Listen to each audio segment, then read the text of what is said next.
Secretary Kennedy, on May 27th, you posted a 60-second video on your X account unilaterally changing vaccine recommendations without consulting the customary panel of experts.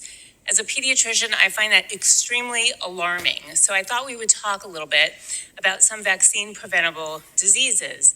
Secretary Kennedy, and these are yes or no questions. Have you ever treated measles? Do I what?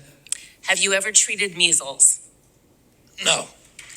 Well, I have. Let me tell you how miserable it is. These kids have high fevers, struggling to breathe, and they are crying. They suffer.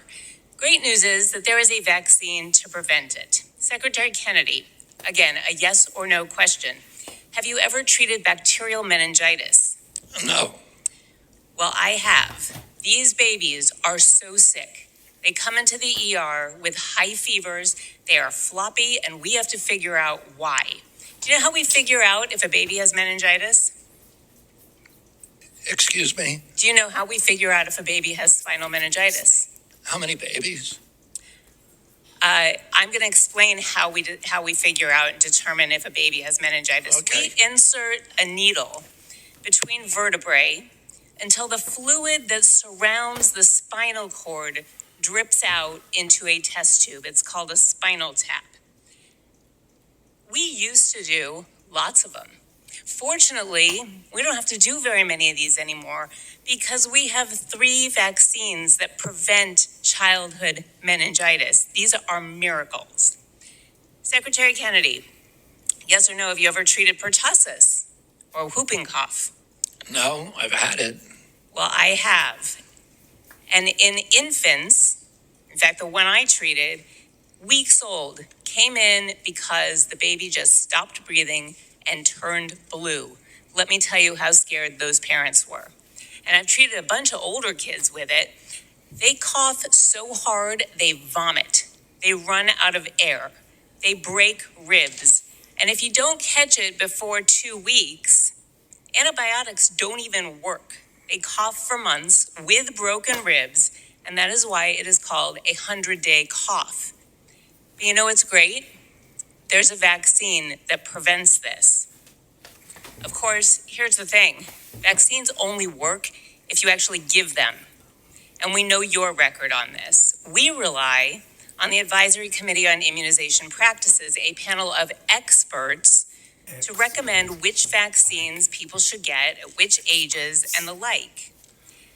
Now, I know Senator Cassidy had concerns about your views on this. And so when he voted to confirm you as Secretary of HHS on February 4th, he explained that decision by saying on the Senate floor that, quote, if confirmed, you will maintain the CDC's Advisory Committee on Immunization Practices without changes. But then 2 weeks ago, you fired all 17 experts on that very committee. Mr. Secretary, question for you. Did you lie to Senator Cassidy when you told him you would not change this panel of experts? I never made that agreement. So are you saying that Senator Cassidy lied when he was on the Senate floor, lied to the American people?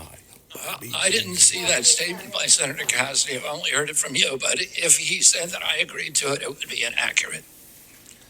I made an agreement with him. I made an agreement with him, and he and I have talked many times about that agreement. My time.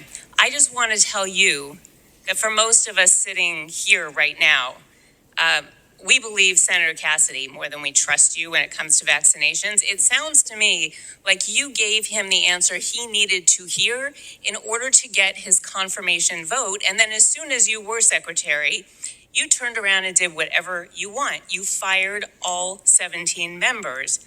I'm complying with all the agreements that Mr. I made Secretary, with Senator Cassidy. You're now on the record. You lied to Senator Cassidy. You have lied to the American people. You have lied to parents about vaccines for 20 years.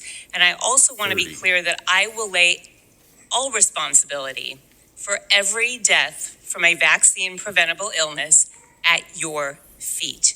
I yield back.